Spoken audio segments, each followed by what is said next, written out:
c'est Danielle Chisambou du blog investissez-vous.fr. Alors aujourd'hui, on va parler de comment vaincre la peur d'investir dans l'immobilier. Hier, c'était mon anniversaire. J'ai fêté un an de plus. Merci à tous ceux qui ont pensé. Merci beaucoup. Merci à tous les messages Facebook. Donc aujourd'hui, parlons peu, parlons bien. Moi aussi, j'ai eu peur d'investir dans l'immobilier. C'est comme tout. Avant de se lancer, on a peur, on réfléchit, on fait un pas en avant, on fait deux pas en arrière. On se pose beaucoup de questions. Moi aussi, ça m'est arrivé. Qu'est-ce qui s'est passé? Comment j'ai réussi à vaincre ma peur? De 1, j'ai eu un gros boost. C'est-à-dire le truc boum, quoi. Vous ne pouvez pas y échapper. On n'y pense pas toujours, mais ça arrive. Ça arrive. C'est vrai qu'il y en a, peut-être pour qui ça n'est jamais arrivé, mais ça arrive. 2013, on m'a proposé une rupture conventionnelle. Alors le truc auquel vous ne vous attendez pas. Vous revenez de congé maternité. Ça fait 8 mois que vous ramez pour refaire vos preuves. Les femmes, vous savez ce que c'est. Quand vous revenez de congé maternité, déjà, en temps normal, vous ramez tout le temps pour faire vos preuves. Mais quand vous revenez de congé maternité, là, c'est un autre problème. C'est un niveau plus élevé. Alors, le congé parental, j'en parle même pas. Donc, j'étais là et je ramais pour faire mes preuves et on me propose une rupture conventionnelle. C'est juste le monde qui s'écroule sur vos têtes. Il n'y a rien à faire. Vous ne vous y attendez pas. Et là, vous dites, qu'est-ce que je vais faire? Un salaire en moins avec un enfant en plus. Le truc, non, c'est... Quand on était deux, ça allait. Si c'était un salaire en moins, ça allait. Mais maintenant, on est trois avec un salaire en moins. Comment on fait? À l'époque, déjà, j'avais une idée de business que je voulais mettre en place. Je prenais le temps, vous savez, un pas devant, deux pas derrière. Et je me suis dit, là, peut-être que c'est la bonne occasion.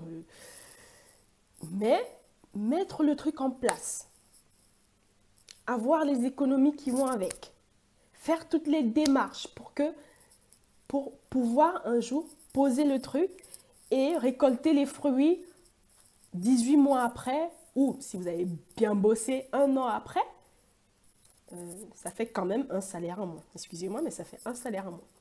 Donc je me suis dit, qu'est-ce que je vais faire? Qu'est-ce que je peux faire pour au moins avoir la moitié de mon salaire? Pour ne pas complètement... parce que mine de rien, j'ai des charges quand même conséquentes. Donc, je me suis dit, il va falloir faire un truc. Et là, pendant que j'étais en train de réfléchir, finalement, ça s'est dégoupillé. Et la rupture conventionnelle, finalement, elle n'a pas eu lieu. On m'a fait faire des formations sur autre chose. Tout s'est bien passé. Donc, sachez que si vous vous êtes déjà retrouvé dans cette situation ou si vous n'êtes pas encore passé dans cette situation, ça peut arriver à tout le monde.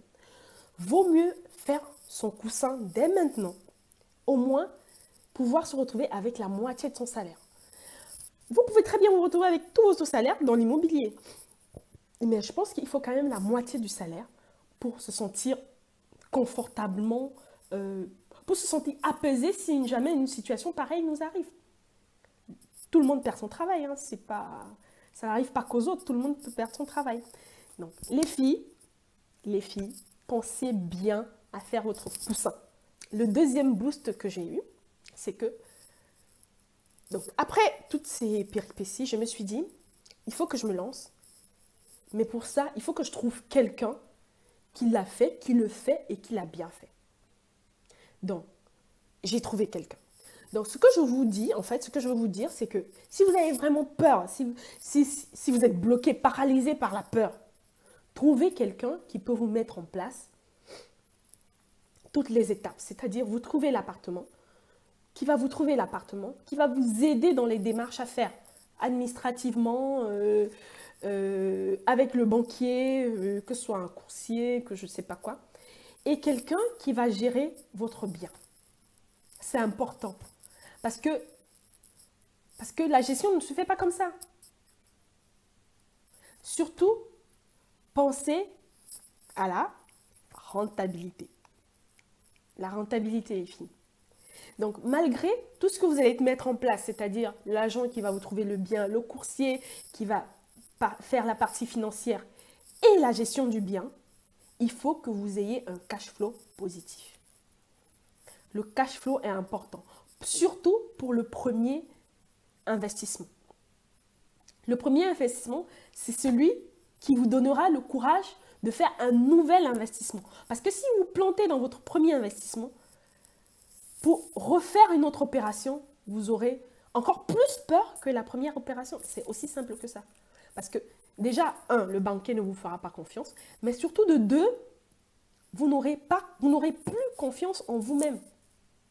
Il faut garder la confiance en vous-même et pour ça, il faut vraiment que vous pensez rentabilité, cash flow positif. Donc les filles, le boulot, c'est bien, c'est important, mais ça peut passer. Ça peut passer au moment où on s'y attend le moins. Donc, coussin d'amortissement, quand vous tombez ou pas. Et surtout, pensez à quelqu'un qui peut gérer le bien à votre place. Voilà les filles, c'est ça que je voulais vous partager aujourd'hui. Si vous avez aimé la vidéo, partagez, likez, laissez vos commentaires en bas. J'ai fait un article pour vous où je vous donne les 10 conseils pour votre premier bien immobilier. Vous verrez le lien tout en haut, hein, le i en haut. Et voilà, bisous, c'était Danielle du blog investissez-vous.fr. Bisous.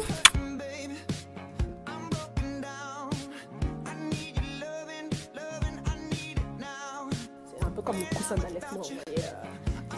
Le bébé est bien douillé dessus. Donc, faites votre coussin. Que je raconte, moi. Bref.